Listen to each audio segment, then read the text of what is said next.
Pero ¿cuánto podemos decir amén? Hoy continuamos nuestro estudio.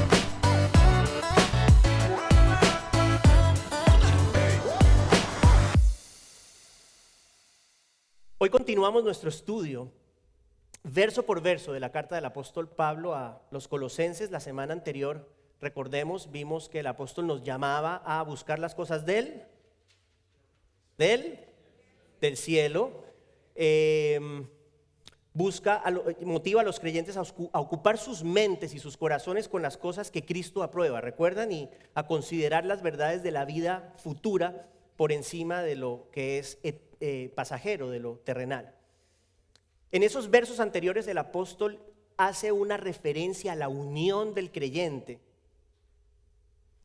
con el Señor Jesús, y cómo dicha unión es la que permite que uno como creyente pueda buscar las cosas de arriba. Sin el Señor Jesús no vamos a tener ni siquiera la intención de buscar las cosas de Dios. De hecho, no podemos ni siquiera comprenderlas. Recuerde que lo dice Pablo. El creyente ha muerto a la vida anterior, es lo que vimos la semana pasada, ha sido resucitado a una vida nueva en Cristo, y hasta ahora eso es lo que tenemos. O sea, es muy teórico, ¿de acuerdo? Es comprensible, pero es teórico. Pablo dice, en razón a que ustedes han muerto a esa vida anterior y en razón a que ustedes ahora han recibido esta vida espiritual en Cristo, Pablo dice que debemos perseverar en esa búsqueda de las cosas de arriba y debemos buscarlas permanentemente, constantemente. Hasta ahí vamos.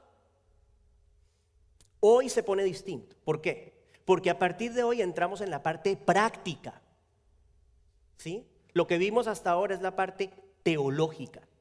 Sabemos que Cristo está en nosotros, y porque Cristo está en nosotros tenemos la capacidad de vivir de una manera diferente, porque hemos muerto con Cristo y hemos sido resucitados con Él.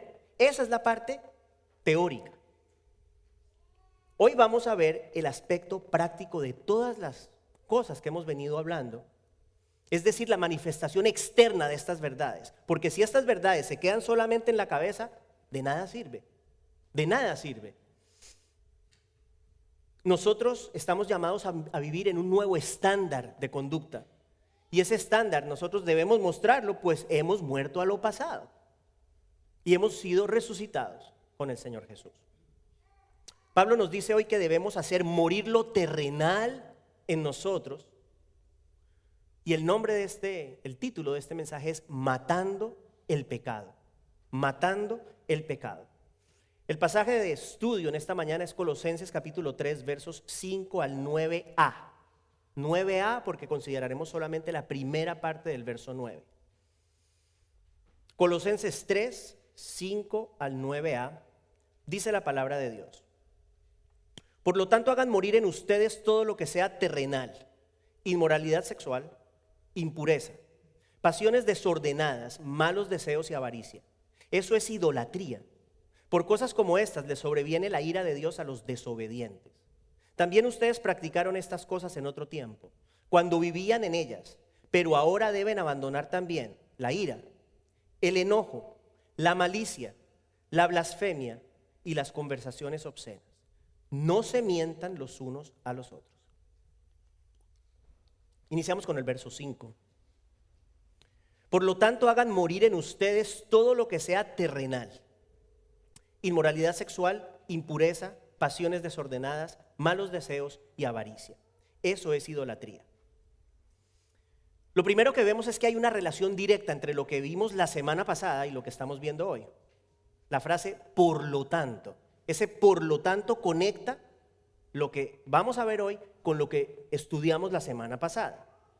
Por lo tanto, hagan morir en ustedes todo lo que sea terrenal. ¿Qué está diciendo Pablo? Como ustedes han sido resucitados en Cristo y han muerto a la esclavitud del pecado, y ahora su vida, recuerde, está escondida en Cristo, y además de eso ustedes, dice la palabra del Señor la semana pasada, ustedes serán manifestados con Cristo en gloria. Por todo eso, teniendo en cuenta todo eso, hagan morir en ustedes todo lo que sea terrenal. Las realidades espirituales que Pablo presentó en los versos que consideramos la semana anterior han de producir un efecto práctico en nuestra vida. Si bien estábamos muertos antes en nuestros pecados, ahora hemos recibido vida espiritual y ya no vivimos en la oscuridad. Al ser resucitados con Cristo, recibimos la capacidad para no seguir siendo dominados por el pecado. Esa distinción es muy importante. Y lo digo permanentemente para que no haya confusión. No significa que nosotros jamás pecamos. Sí significa que en Cristo nosotros tenemos poder para dominar el pecado en nosotros y no al contrario, como antes. Y esa capacidad que tenemos, debemos ponerla en acción. Repito, si no nos sirve de nada. Podemos conocer la Biblia al derecho y al revés, pero si no afecta, si no impacta nuestra manera de vida, no estamos haciendo nada. Hagan morir en ustedes todo lo que sea terrenal. Ese hagan morir involucra nuestra voluntad. Hagan morir, ustedes, yo, hagamos morir. Implica una determinación para erradicar de nosotros esas acciones, esos pensamientos, esas actitudes que nosotros sabemos son contrarias a la persona de Cristo. Alguien dirá, pero ¿no que ya habíamos muerto con Cristo a la vida anterior? Eso es lo que el pastor ha venido diciendo por varios días. ¿Por qué debemos entonces hacer morir lo terrenal en nosotros? Y aquí, por favor, escuchen. Es importante hacer una distinción. Oiga bien. Hemos muerto con Cristo y ya nuestra deuda con el Padre ha sido totalmente saldada, ¿cierto? Recuerden, ha perdonado todos nuestros pecados, eso ya lo vimos. La justicia de Cristo ha sido acreditada a nuestra cuenta y hemos sido declarados libres de culpa ante los ojos de Dios. Eso es una realidad. Pero hay un detalle. Nuestra resurrección fue espiritual. Todavía nosotros no hemos experimentado nuestra resurrección corporal. ¿Qué significa eso? Que su espíritu y mi espíritu ha sido redimido, pero habita en un cuerpo que todavía no ha sido redimido. Hay una lucha, hay una guerra, porque el espíritu que ha sido transformado vive dentro de un cuerpo todavía sujeto a la naturaleza del pecado. Nuestra nueva naturaleza habita en este cuerpo sujeto a la naturaleza de pecado y por eso Pablo nos llama a hacer morir lo terrenal en nosotros. Nosotros ya no estamos, como les dije, bajo la esclavitud del pecado. El Señor ya rompió esas cadenas, pero todavía estamos sujetos a los ataques del pecado en nuestra naturaleza humana, en nuestra naturaleza no redimida. Si hay una persona aquí que piensa lo contrario, está mintiendo. Y por esa razón Pablo nos llama a hacer morir lo terrenal en nosotros. Y el verso 5 nos da una lista de 5 cosas que debemos hacer morir en nuestras vidas. Y es una lista parcial porque no es exhaustiva. Simplemente, y en el caso de hoy, particularmente el verso 5, quiero aclararles, el verso 5 tiene una connotación sexual. No significa que los pecados sexuales son los únicos, hay muchos otros de otra índole. En el caso del verso 5, el enfoque principal tiene que ver con pecados de índole sexual. Vamos a mirar estas 5 cosas. Por lo tanto, hagan morir en ustedes todo lo que sea terrenal. 1, inmoralidad sexual. 2, impureza. 3, pasiones desordenadas. 4, malos deseos. 5, avaricia. La palabra original para lo que la Biblia en el español en esta versión traduce como inmoralidad sexual es la palabra griega porneia, de donde viene la palabra pornografía. Y se refiere, escuche, a cualquier forma de sexo ilícito. La Biblia es muy clara en determinar los diferentes tipos de sexo ilícito. No me voy a extender, no vamos a hacer un estudio de cuáles son esas formas, pero hay algo que es imperativo comprender, y es esto.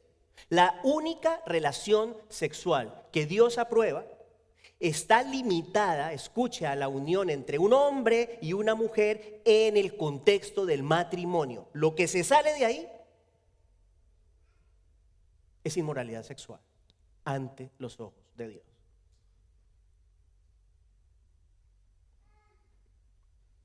En ese orden de ideas, la persona que se llama cristiana, sea hombre o sea mujer, está actuando en contra de lo que Dios dispone con respecto a su sexualidad si está involucrada en cualquier tipo de relación sexual con una persona que no sea su esposo o su esposa, y quiero aclarar, esposa para el hombre, esposo para la mujer, porque en nuestro día esto ha sido redefinido. El autor de Hebreos lo dice de esta forma, escuche: sea el matrimonio honroso en todos y el lecho matrimonial sin deshonra. Escuche, no son mis palabras, porque a los inmorales y a los adúlteros los juzgará Dios.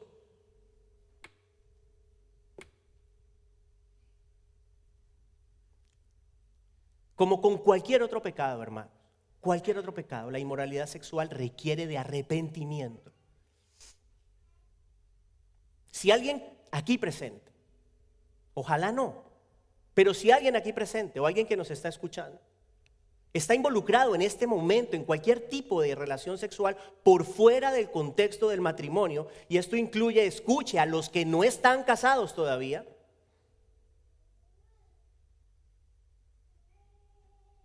el juicio de Dios viene contra usted. Y yo tengo que decirlo. Yo sé que de esto ya no se habla. Bueno, esta iglesia es distinta.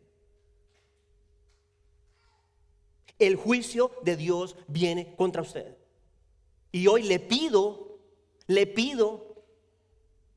si usted nos está viendo, le pido que considere estas palabras y cambie su accionar. Acabamos de leer que los inmorales y los adúlteros los juzgará Dios. Le voy a decir algo: el Señor no miente. No cometa el error de pensar que estas palabras son un juego, o que de pronto con usted el Señor va a actuar de una manera diferente. ¿Por qué? Si el Señor no hace distinción de personas y sus decretos se cumplen sin falta. ¿Por qué? El cielo y la tierra pasarán, pero su palabra no pasará. ¿Qué es más amor, hermanos? No están las notas. ¿Qué es más amor? Así sea ofensivo, porque yo sé que estas cosas ofenden. ¿Qué es más amor? ¿Decirle a la gente estas cosas para que puedan recapacitar y arrepentirse? ¿O decirles, tranquilo, no pasa nada, vive como quieras? Yo no puedo hacer eso. No puedo hacerlo. En nuestro día prácticamente ya no se llama al arrepentimiento. ¿Cuándo fue la última vez que usted ha escuchado, no aquí, pero en otros lugares, hablar de esa palabra? Esa palabra no existe. Y el Señor Jesús la repetía y la repetía y la repetía y la repetía. Y nosotros no la repetimos, nosotros no la hablamos, no la enseñamos. Se prefiere redefinir lo que Dios ha establecido para, escuche, legitimar el pecado. Nosotros legitimamos, legalizamos lo que Dios condena.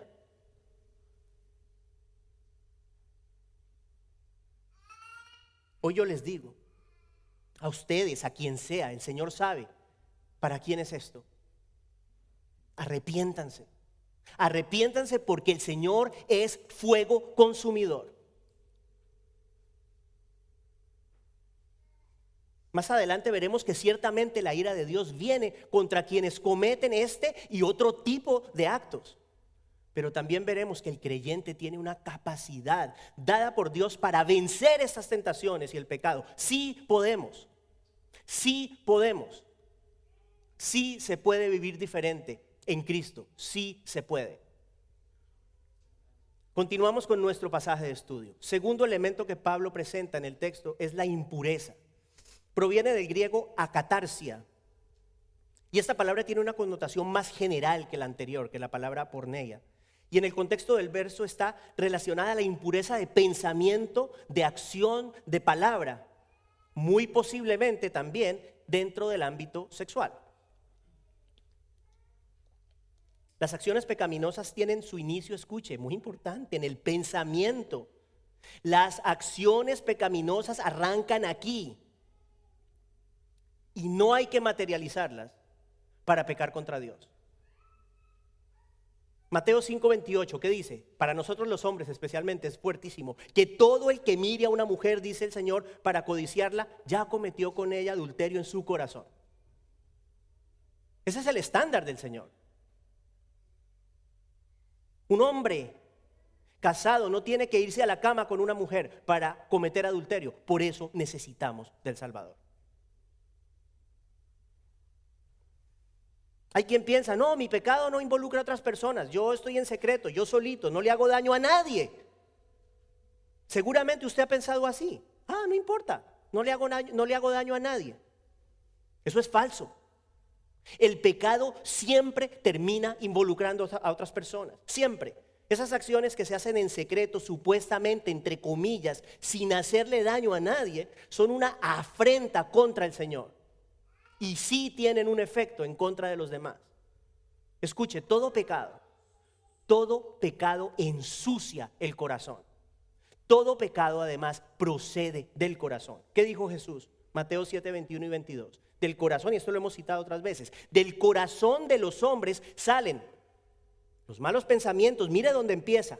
Y de ahí salta a fornicaciones, robos, homicidios, adulterios, avaricias, maldades, engaños, sensualidad, envidia, calumnia, orgullo e insensatez.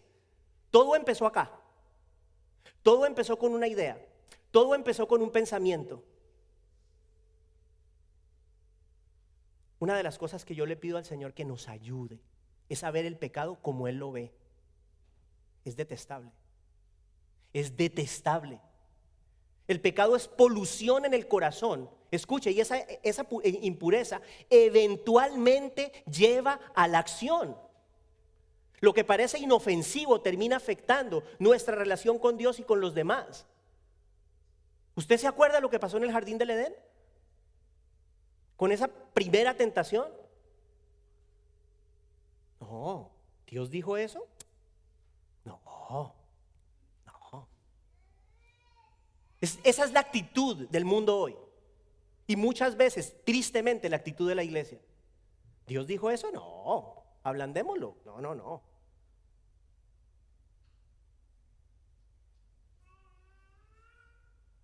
Es inofensivo. El pecado es inofensivo. El pecado no pasa nada. Tranquilo. Tranquilo que todo va a estar bien. Ya Jesús te perdonó. Puedes hacer lo que quieras. Mentira. Satánico.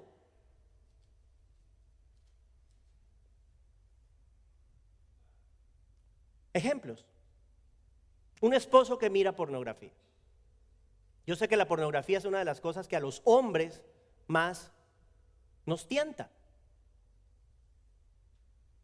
El esposo que mira pornografía podrá no estar llevando su lujuria al siguiente nivel todavía. Pero les voy a decir una cosa. Ese hombre no puede tener una relación plena con su mujer. ¿Sabe por qué? Porque su mente y su corazón están siendo saturados de basura. Por eso. Y esto afecta su matrimonio. O sea, que ese cuento de que no importa lo que yo haga porque nadie me ve. No, sí importa. Y sí afecta. Ese pecado secreto afecta mucho más de lo que ese hombre imagina. Esa impureza se va acumulando en el corazón y siempre tiene consecuencias negativas. Cuando pequemos o vayamos a pecar, pensemos en esto gráficamente. Es basura. Imagínese que usted se va echando basura y basura y basura y basura y basura. Eso es lo que hacemos cada vez que pecamos. Echar basura. El pecado es basura. Es porquería.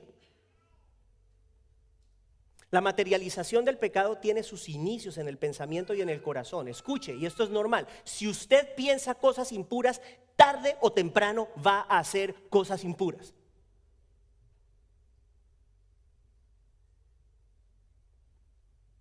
El rey David es un muy buen ejemplo. Una tarde el rey estaba en su palacio. Ustedes conocen la historia. Seguramente se despertó, sale a caminar por el palacio y de repente mira a lo lejos una mujer hermosa bañándose. Note la secuencia. Primero David miró a Betsabé bañándose. Número 2, luego la codició. Pensó en cómo sería tenerla. La deseó en su pensamiento. Y esto lo llevó al siguiente paso. Llamar a alguien a preguntar por ella. ¿Quién es esa mujer? Le dijeron que era la esposa de Urías, un soldado del ejército de Israel. A pesar de todo esto, ¿qué hizo el rey? Que me la traigan. Se acostó con ella sin importar que era una mujer casada. Miró, codició y finalmente actuó. Pasó de la impureza del pensamiento a la inmoralidad de la acción. Quizás el rey David pensó, un pecadillo, no tiene mayores consecuencias. Pecar contra Dios, escuche, pecar contra Dios es como lanzarse al vacío de un quinto piso y pensar que usted va a quedar flotando en el aire y no se estrellará contra el pavimento. Es lo mismo. La ley de la gravedad no permite eso. En igual forma, la ley moral establecida por Dios tampoco permite que el pecado se vaya sin consecuencia. No existe. No existe. No olvidemos nosotros que el mismo Señor que creó las leyes naturales, estableció leyes morales conforme a su santidad y a su voluntad. Eso es algo que muchas veces no pensamos. Creemos en la ley de la gravedad, pero no creemos en las leyes morales que el Señor ha establecido. La moral no es subjetiva, mis hermanos. La moral no es una cosa para usted y otra cosa para mí. La moral la ha instituido el Señor conforme a su santidad. Y Él es el que define lo que es moral y lo que es inmoral, no nosotros. Sabemos que a David le sobrevinieron muchísimos males. ¿Qué hubiera pasado? Yo me pregunto, ¿qué hubiese pasado si David está caminando, mira a la mujer y hace esto? No, Señor, no quiero pecar contra ti. Solo eso. Solo eso hubiera cambiado tantas cosas. La historia de su vida y la de su familia hubiera sido muy distinta. Escuche. La sentencia del Señor, que es un Dios justo y por su justicia no puede pasar por alto el pecado, vino a David a través del profeta Natán. Mire lo que le dice el profeta Natán en el nombre de Dios al rey David. Por eso de tu misma casa levantaré el mal contra ti. Y aún tomaré tus mujeres delante de tus ojos y las daré a tu compañero, y éste se acostará con tus mujeres a plena luz del día. Este es Dios hablando a través del profeta. En verdad, tú lo hiciste en secreto, pero yo haré esto delante de todo Israel y a plena luz del sol. Esa es palabra de Dios. Eso es el Señor hablando. Escuche, como consecuencia de su pecadillo, el bebé, fruto de esa primera unión de David con Betsabé, enfermó y murió. Amnón, uno de los hijos de David, violó a su propia hermana Tamar. Absalón, otro de los hijos de David, mató a su hermano Amnón en venganza por la violación de su hermana. Posteriormente, el mismo Absalón dirigió un complot para derrocar a su padre David. Pensar que el pecado no tiene consecuencias en esta vida, hermanos, es una ilusión. Es una mentira del diablo. La impureza del corazón manifestada en pensamientos y deseos es la semilla que da vida a la acción. Con razón, el libro de Proverbios nos llama a guardar nuestro corazón. Dice, sobre todas las cosas guarda tu corazón, porque de él mana la vida. Guarda el corazón, te dice la palabra del Señor. Guarda el corazón. Seguimos con otro aspecto de lo terrenal en el texto que debemos hacer morir según el verso. Y esas son las pasiones desordenadas. En el contexto de este verso se refiere a bajas pasiones, a deseos incontrolados que llevan a acciones impuras. En 1 de Tesalonicenses 4, Pablo le dice a los creyentes de Tesalónica: escuche, la voluntad de Dios es que ustedes sean santificados, que se aparten de toda inmoralidad sexual, que cada uno de ustedes sepa tener su propio cuerpo en santidad y honor, y no en pasiones desordenadas, como la gente que no conoce a Dios. Podríamos argumentar que esas pasiones desordenadas son una forma de inmoralidad sexual. ¿Por qué lo digo? Escuche lo que dice Pablo en Romanos. El apóstol Pablo en Romanos se refiere a estas pasiones como pasiones vergonzosas, utiliza otra palabra. Y utiliza esa frase, pasiones vergonzosas, para calificar las relaciones sexuales entre miembros del mismo sexo. No vamos a hacer un estudio en Romanos hoy, pero ahí está.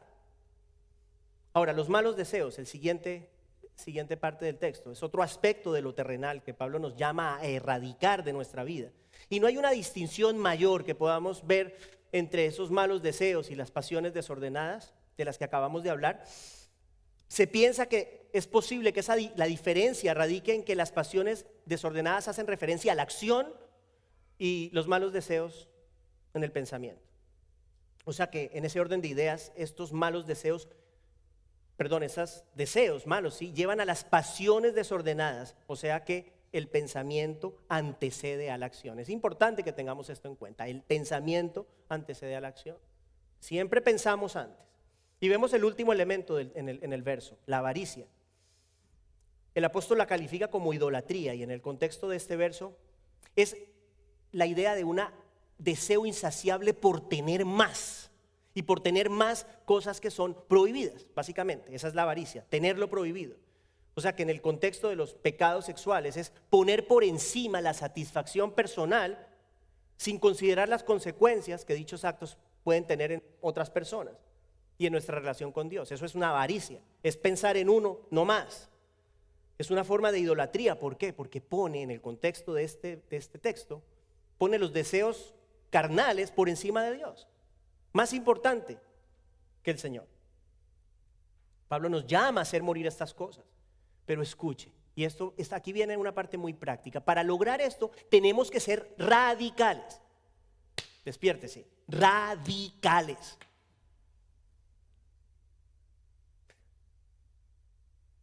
Esta lista, como les dije, no es exhaustiva, no contiene todas las cosas que debemos hacer morir en nosotros, pero como el pasaje y en el énfasis de este pasaje son los pecados relacionados con nuestra sexualidad, yo me voy a quedar en esa línea. ¿Qué significa ser radicales? Ustedes conocen palabras del Señor Jesús que espero que nunca malinterpreten, porque si no llegarán acá sin manos o sin ojos. Utilizando un lenguaje hiperbólico, un lenguaje hiperbólico es un lenguaje exagerado. El Señor dice: si tu ojo te hace pecar, sácatelo. No lo haga, por favor, no. Y si tu mano te hace pecar, córtala. La pregunta es: ¿cómo aplicamos esto? O sea, ¿qué significa? Obviamente el Señor no quiere que nos saquemos los ojos. Eso está claro, no es eso. Le aseguro que no es eso. ¿En qué forma nosotros podemos aplicar esto que el Señor nos llama a hacer? ¿Cómo podemos nosotros ser radicales? Tiene que ver con ser radicales. Le voy a dar ejemplos. Por ejemplo, una persona tiene problema con pornografía. Suponga que usted tiene un problema con pornografía, hombre o mujer. No sé por qué a veces la gente piensa que la pornografía es solamente problema de los hombres. Hay mujeres que también tienen ese problema. ¿Qué es ser radical? Ser radical puede ser, por ejemplo, coger ese computador y ponerlo en la sala de la casa y no permitirse ver nada en el internet si no hay otra persona alrededor. De repente eso no es suficiente. Bueno, pues ser radical puede llegar hasta implicar que usted bota su tableta, bota su teléfono y se compra un teléfono que solamente hace llamadas. No se va a morir, se lo aseguro, no se va a morir. Eso es ser radical. Eso es sacar el ojo. Eso es cortar la mano. Puede ser que una persona esté involucrada en una relación de noviazgo y está teniendo relaciones sexuales con su pareja. ¿Qué es hacer morir lo terrenal? ¿Cuál es la forma práctica y correcta de actuar aquí? Una de dos.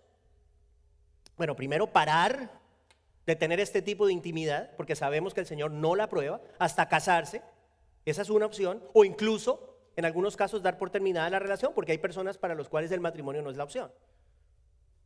Ok, si una mujer o un hombre está en esa situación y usted quiere honrar al Señor, lo correcto es hacer eso. O no te quieres casar conmigo, entonces lo siento. Chao, no me amas lo suficiente, ¿no? Creo yo. Si una persona está siendo infiel a su esposo o a su esposa, es posible, y espero en el nombre del Señor que no esté pasando en nuestra iglesia. Pero si así fuera, o alguien que nos escuche, ¿qué es lo que hay que hacer? Lo primero que hay que hacer es arrepentirse delante de Dios. Terminar esa relación de adulterio, terminarla y confesar su pecado ante su esposo o esposa y dejarle al Señor las consecuencias. Ay, ¿qué tal que me abandone? Déjele al Señor las consecuencias. Si lo abandona, usted se lo ganó. Si usted tiene problemas adulterando en su corazón, como dijo el Señor, porque no puede parar de mirar a una mujer atractiva, o las mujeres a hombres, porque también pasa, de pronto cortar la mano, sacar el ojo puede implicar dejar de ver algún tipo de programa de televisión o dejar de ir a la playa el sábado cuando está eso así de gente. De verdad. O sea, si ir a la playa me hace pecar, pues no voy a la playa. No voy a la playa. Si ver esta película me hace pecar, pues la pago. La semana pasada estábamos viendo, el lunes es nuestro día libre, mi esposa y yo, y pusimos una película. O sea, buscamos en Apple TV una película que tenía buenos comentarios, empezamos a ver la película. Y de repente empezaron a salir unas cosas que afortunadamente dijimos, no, ya apaguemos esto, o sea, esto no sirve. Estábamos buscando ver cosas así, no, para nada, está por todo lado. Está por todo lado. O sea, una vez yo, cuando era maestro del colegio, me puse a buscar cosas para el programa de Navidad del colegio y me empezaron a salir mujeres desnudas. Programa de Navidad. ¿Qué tiene que ver? Obviamente, ahí está el enemigo. ¿Qué es lo que el enemigo busca? Que yo me quede ahí. Eso es lo que él quiere. Él quiere dañar mi corazón, dañar mi testimonio, ensuciar mi vida. ¿Qué hay que hacer? Apagar eso, quite de ahí. Hay que ser radical. No se puede jugar con fuego, no se puede jugar con el pecado. Entramos al verso 6. Sé que hoy estamos un poquito más larguito, pero tengan paciencia. Entramos al verso 6, ¿qué leemos? Por cosas como estas, escuche, por esto que acabamos de leer, por estas cosas, ¿qué dice la palabra de Dios? Les sobreviene la ira de Dios a los desobedientes. O sea, ¿cómo nosotros suavizamos esto? Primero que todo, no debemos hacerlo, porque eso es adulterar el mensaje de la palabra. ¿Qué es lo que se hace hoy en día? Para no ofender a la gente, para que la gente no se sienta mal, le dicen cosas que no son. Pero si aquí la palabra dice, hermanos colosenses, les dice Pablo, por todas estas cosas que yo les acabo de hablar, la ira de Dios les sobreviene a ustedes, a las personas que los hacen. ¿Qué es lo correcto, hermanos? Pues decirlo a la gente, ¿cierto? Es una muestra de amor a las personas, decirles la verdad. Qué gran error decir que el pecado no tiene consecuencias. Seguramente ustedes habrán escuchado un dicho que dice lo siguiente: el que peca y reza, a ver, como si tuvieran desayunado, el que peca y reza, empata. ¿Cuál es la idea? ¿Cuál es la idea? La idea en ese concepto es equivocada, escuche. Una persona es eximida de la ira de Dios cuando usted coge la olla de su pecado y le mezcla buenas obras. Si usted logra un balance en esa olla en el cual el sabor del pecado es menos notorio a través de la salecita de las buenas obras, quizás usted logre el objetivo de no tener que enfrentar la justa ira de Dios. Hermanito, equivocado, es un error. Es un error, es mentira.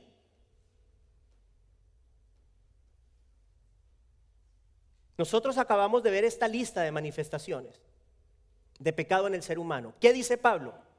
Advierte que por estas cosas sobreviene la ira de Dios. Escuche, la palabra sobreviene está en tiempo presente. ¿Qué significa? No dice, les puede sobrevenir, quizás les sobrevenga. Dice, les sobreviene. Significa, es una certeza del castigo de Dios a aquellos que permanecen en sus pecados. Eso significa. Romanos 1:18 dice, la ira de Dios se revela desde el cielo contra toda impiedad y maldad de quienes injustamente retienen la verdad. Eso es lo que el Señor dice. Efesios 5, versos 5 y 6. El mismo Pablo, mire lo que dice. Porque con certeza ustedes saben esto. Escuche. Con certeza ustedes saben esto. Que ningún inmoral, impuro o avaro, que es idólatra, tiene herencia en el reino de Cristo y de Dios. Si eso es lo que la Biblia dice, ¿cómo es posible que nosotros le digamos a la gente que sabemos que está en eso? Tranquilo, no pasa nada. ¿Cómo hacemos eso?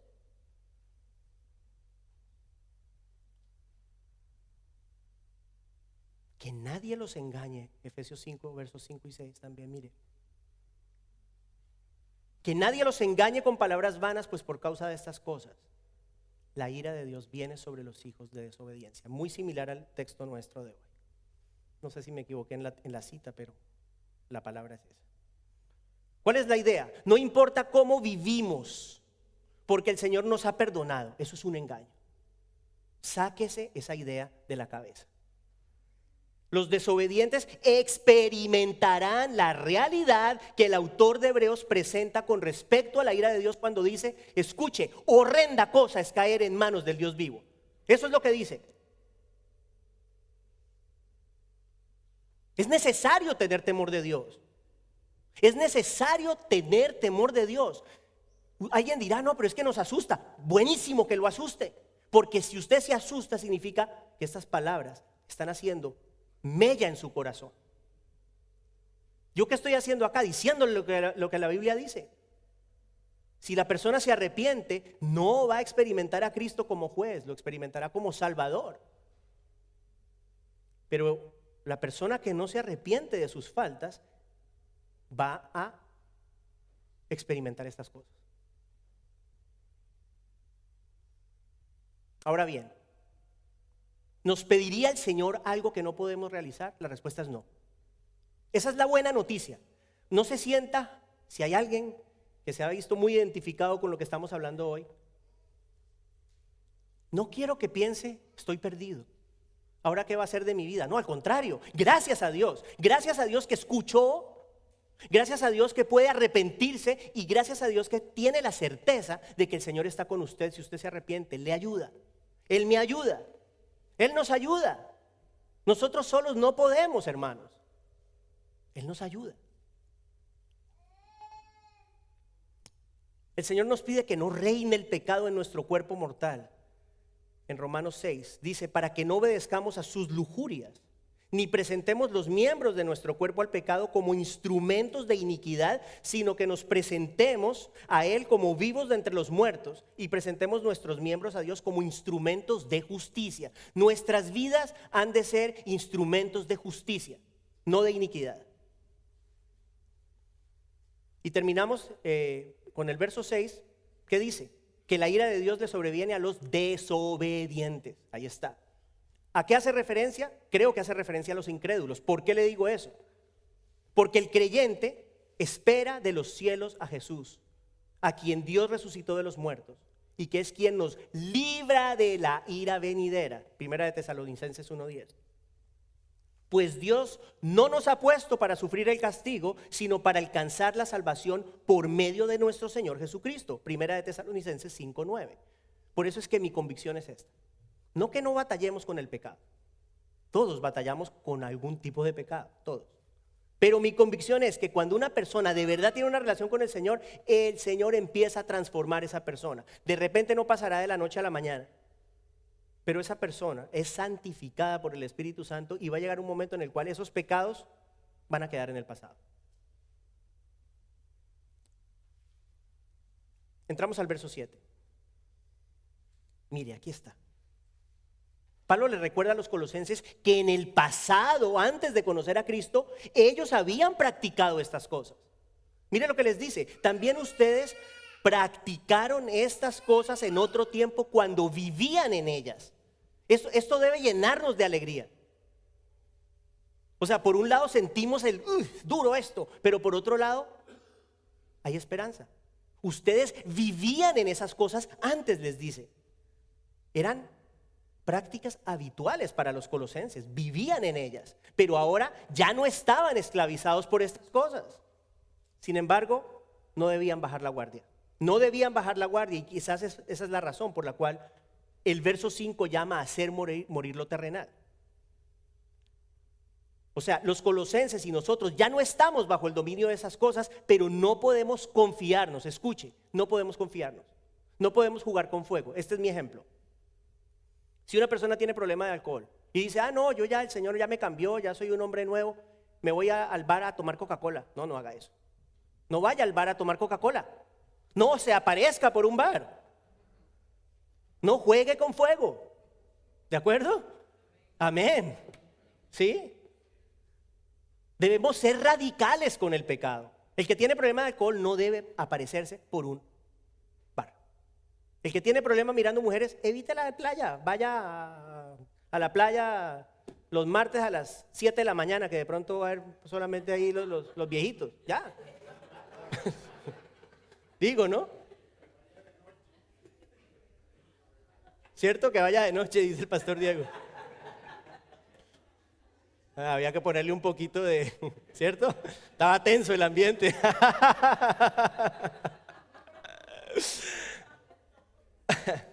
No le quepa duda de lo que le voy a decir. Escuche. Todos tenemos tendencias de nuestra vieja naturaleza. Todos. Pero aquí está la clave. No debemos alimentarlas si queremos vencer sobre el pecado. No se sienta mal si usted dice: ay, de pronto yo sí y el resto no. No, todos. Para unos es una cosa, para otros es otra, para otros es otra. Todo el mundo tiene, todos tenemos, incluyéndome a mí, tendencias de nuestra vieja naturaleza. Terminamos con los versos 8 y 9, primera parte del verso 9. Pero ahora deben abandonar también la ira, el enojo, la malicia, la blasfemia y las conversaciones obscenas. No se mientan los unos a los otros. Esta lista es un poco distinta. Los pecados anteriores podemos considerarlos personales, en el sentido de que son pecados que están dentro del cuerpo. Estos pecados de esta lista son pecados externos, son pecados que involucran a otras personas. Pablo les dice a los creyentes de Colosas y a nosotros también que ahora que Cristo nos ha redimido, debemos abandonar la ira, el enojo, la malicia, la blasfemia y las conversaciones obscenas. Esa palabra abandonar en el original tiene la connotación de una persona que se quita algo de ropa, se quita una prenda. O sea que básicamente lo que Pablo está diciendo es: despójense de esas viejas prendas, de esos viejos pecados, porque ya no les quedan bien. Ya no cuadra con ustedes, que son una nueva creación. Hablando brevemente de estos pecados, ira y enojo son expresiones similares. Aparentemente la ira tiene más que ver con una tendencia natural del corazón, o sea, permanente del corazón. El enojo es más como explosiones, ¿sí? Pero como quiera que sea, tenemos que tener cuidado con eso. Esas son de las cosas que tenemos que nosotros quitar. No permitir que la ira nos domine, no permitir que el enojo nos domine. Luego el verso menciona la malicia, y en el contexto tiene que ver con actitudes, acciones para hacerle daño a la gente. Nosotros, hermanos, nosotros no estamos para hacerle daño a nadie. Cualquier actitud maliciosa, la inclinación de hacerle mal a alguien, tenemos que erradicarla, tenemos que quitárnosla, porque no es digna del Señor. Ahora bien, Pablo menciona blasfemar. Ustedes dirán: pero si yo entendía que blasfemia tiene que ver con Dios, cuando uno dice algo en contra de Dios. Ok, en este contexto está hablando de agredir verbalmente a alguien. Pero ¿cuál es la idea? Si usted agrede a alguien verbalmente, ¿a quién está agrediendo al final del día? Pues está agrediendo al Señor. ¿Por qué?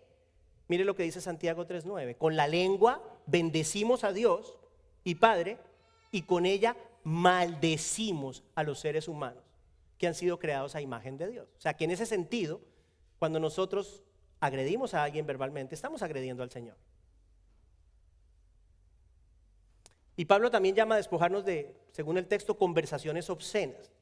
En el contexto de este pasaje, hace alusión a palabras sucias, palabras abusivas, palabras que atentan contra la integridad de otra persona. Tenemos que tener cuidado, ¿qué es lo que hablamos? O sea, la palabra del Señor dice que de la abundancia del corazón habla la boca. O sea, si usted está en el trabajo y de repente ve que uno de sus compañeros de trabajo está hablando porquerías, quítese de ahí. Quítese de ahí. Eso es cortar la mano. Quítese de ahí. No participemos en esas cosas. Si no tenemos algo bueno que decir de alguien, no digamos nada. Es mejor quedarse callado. Y por último, Pablo hace un llamado a los colosenses, que es extensivo a nosotros. Dice, no se mientan los unos a los otros. Y este es un punto interesantísimo. Todos hemos mentido, ¿de acuerdo? Alguna vez todos hemos mentido, todos hemos dicho una mentira. No sé si usted lo había pensado de esta forma, yo no lo había visto de esa forma, no había hecho la conexión. Satanás es el padre de la mentira. Cuando nosotros mentimos, estamos imitando a Satanás, brutal. Yo no sé, de pronto usted dirá, no, pues, descubrió que el agua moja. Para mí es importante. Yo no quiero imitar a Satanás. Yo quiero imitar a Cristo, no a Satanás. No mienta, hermano. No mienta. Que es una mentirita, como dicen, blanca. No, no mienta. No hay mentiritas blancas. Cualquier mentira es mentira, y cuando mentimos, imitamos a Satanás. No lo hagamos. Que es que si no digo la mentira, entonces tengo consecuencias. Es preferible tener consecuencias. Es preferible tener consecuencias y no estar imitando a quien debemos resistir. Hemos visto 3 mandatos específicos: hacer morir lo terrenal en nosotros. 1, abandonar actitudes que hacen daño a los demás. 2, y no mentirnos, lo último, unos a otros. Estamos llamados a vivir vidas limpias, ya voy a terminar, y tenemos al Espíritu Santo de Dios viviendo en nosotros. No se le olvide eso. Él nos ayuda nos ayuda a lograrlo. Propongámonos cada día, todos los días, cada día, a crecer en santidad, no alimentando estas tendencias de nuestra vieja naturaleza. No se sienta muy santurrón, muy santico, más bien, muy santico. No, yo puedo porque como ya. Tenga cuidado, no juegue con fuego, no juegue con fuego. No alimente tendencias de su vieja naturaleza. Comprometámonos a matar el pecado un día a la vez. Esto es una guerra de todos los días, mis hermanos. Una lucha diaria que usted y yo vamos a tener hasta el día que nos vayamos de este mundo. Y recuerde al pobre apóstol Pablo, ¿no? En Romanos 7. Lo que quiero hacer es lo que no hago, y lo que no hago es lo que hago. Pobre hombre. Miserable de mí, dice, ¿quién me librará de este cuerpo de muerte? Es posible que alguien aquí presente esté batallando, escuche, ya voy a acabar, esté batallando con pecados de lo que hemos hablado hoy, o con otros tipos de pecado. Y no digo que haya pecado, no, digo que usted esté batallando con un patrón ininterrumpido de pecado. Escuche, esto es súper importante. No estoy diciendo que si usted ha pecado, venga a verme, no, porque entonces todos, y me tengo que venir a ver yo también. Si usted en este momento está involucrado en un patrón ininterrumpido de pecado, si usted está siendo dominado hoy por una conducta que usted siente que no puede cambiar, yo estoy aquí para ayudarlo. Y quiero decirle que con el Señor sí se puede. ¿Lo digo o no lo digo? Yo era un hombre muy mirón, muy mirón. Cuando les digo muy, es muy mirón. Al punto, eso uno se ríe ahorita, pero al punto que yo a veces llegué a pensar que yo parecía enfermo, porque no podía controlarlo. Y me acuerdo que en esa época todavía mi hija estaba, la mayor era chiquitica, y yo pensaba, ¿qué voy a hacer el día que ella crezca? Y yo salga a un lugar con ella y yo no pueda controlar esto, ¿y qué va a pensar de su papá?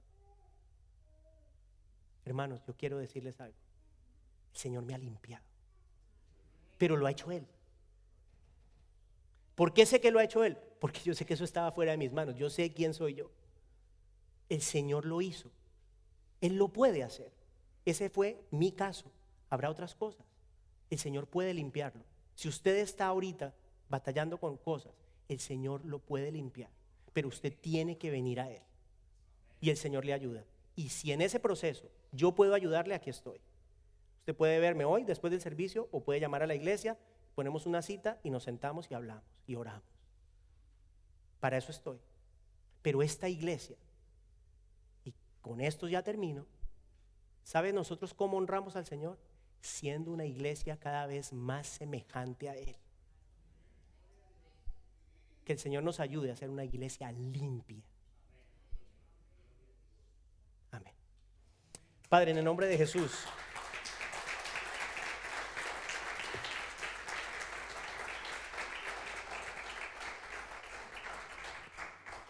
en el nombre de Jesús, Señor, damos gracias a ti, porque tu palabra es más cortante que toda espada de dos filos. Penetra el corazón. Y es eso lo que hace, Señor. Yo venía orando y tú lo sabes hoy, Señor, que tu palabra obre. Yo sé que no es un mensaje fácil, pero igual lo tengo que dar. Obra, Señor, en nuestros corazones.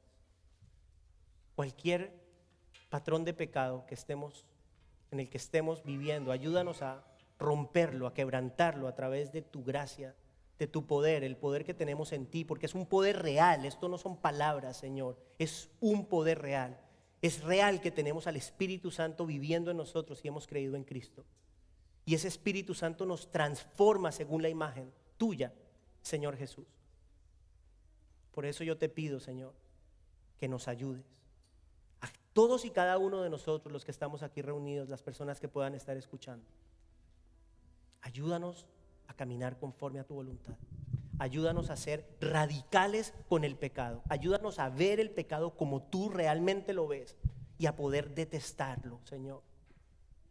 Y a entender que te tenemos con nosotros y tu palabra dice, si Dios está conmigo, ¿quién en contra mía? La respuesta es nadie. Tenemos el poder en ti para vencer cualquier atadura, Señor. Para vencer cualquier patrón de pecado. Por más difícil que parezca, tú nos puedes limpiar. Y mi oración es que lo hagas. Y te doy gracias por tu palabra. En el nombre de Jesús. Amén.